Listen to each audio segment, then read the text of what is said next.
Slowdown in China is weakening demand for commodities and hitting prices. Gold is down significantly in just the past few months, reversing a sharp spike in price after Russia's invasion of Ukraine. Silver and copper have fallen as well. Despite those lower prices, the global mining company Barrick beat earnings expectations in the last quarter, with higher copper output making up for a surge in costs. Mark Bristow is the president and CEO of Barrick Gold. He joins us live now. Mark, thank you so much for being with us. So your business is, of course, in both copper and gold. As, of course, you know, as everybody's talking about today, the Senate just passed this historic climate bill. But the thing about renewable energy is that you need copper. You need copper for solar panels. You need copper for wind turbines. You need copper for electric vehicles as well. How important is copper in order for this bill that just passed in the Senate to actually be realized? So I think with or without that bill, copper is one of the most strategic metals in modern day. And it's needed, as you correctly say, in every aspect of a cleaner world, no matter which way you look. If you want to transport renewable energy from where you get it to where you need it, whether it's battery technology or any other electric motor driven industry, it's required. And it comes in big mines, and there's not a lot of it around right now to be mined to deliver what I believe is required to actually help us get to where we want to go in this transition away from hydrocarbons. Yeah, so I mean, just explain that to us. How bad is this supply crunch? I mean, what happens if no new mines are built? You know, it's I think it's something, you know, the copper industry traditionally has never been in sync. It's always too much or too little, never enough. And right now, as you rightfully pointed out, you know, with the slowdown in the Chinese economy, the copper price has fallen.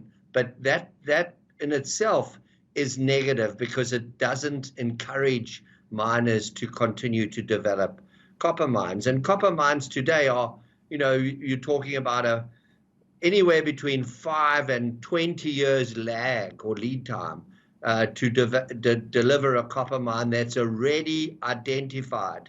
And because you have to get feasibilities done, it's a very big mine. It comes with lots of capital and lots of construction. And I think one of the biggest ironies in all of this is that, of course, you absolutely need copper in order for the US, for example, and of course other countries to realize their sustainable goals in terms of renewable energy. But you also have to make copper production itself much more sustainable than it actually is. Just walk us through that aspect. Yeah, so that's mining in general. You know, I think there's a lack of appreciation that mining is required to develop the world. And, you know, we in a cleaner future, we still need mining. And what it goes back to is responsible mining that's carefully engineered, that it's sustainable, which is important because, you know, the whole concept of ESG, it's only really meaningful when it's sustainable. And that sustainability is something the mining industry has been working on for a long time now. And it needs a collective vision from everyone to be able to deliver those more responsible mining investments, to be able to support. And I think the critical thing is when you look at the legislation that you refer to that was passed overnight, you know, it's an isolated decision. What we need are global solutions. And you know, we can do all we like in the United States, but there's the rest of the world, particularly the emerging and developing world, that also has to be brought along. Otherwise, you know, there's no island on this planet. We're all in it together.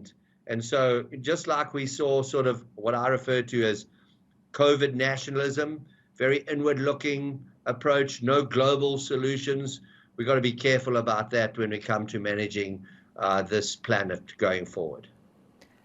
So clearly demand for copper in all of this. I mean, this bill, I mean, we're talking about $370 billion dedicated to focusing on the environment in the US. Clearly demand for copper is about to skyrocket. What does that mean for copper prices, and what does that mean for your business? So it means, Barrick is a gold and copper producer. About 20% of our bottom line is supported by copper mining. We have just announced a big expansion into Pakistan, where we plan to develop one of the largest undeveloped copper mines in the world. And so it's good for our business, of course. But I think that the critical thing here as well is you can't just do it for America. We've got to do it for everyone. And that is the dilemma when, it's all very well ear tagging significant hundreds of billions of dollars in investment in America, but it's also important that we bring the rest of the world along as well.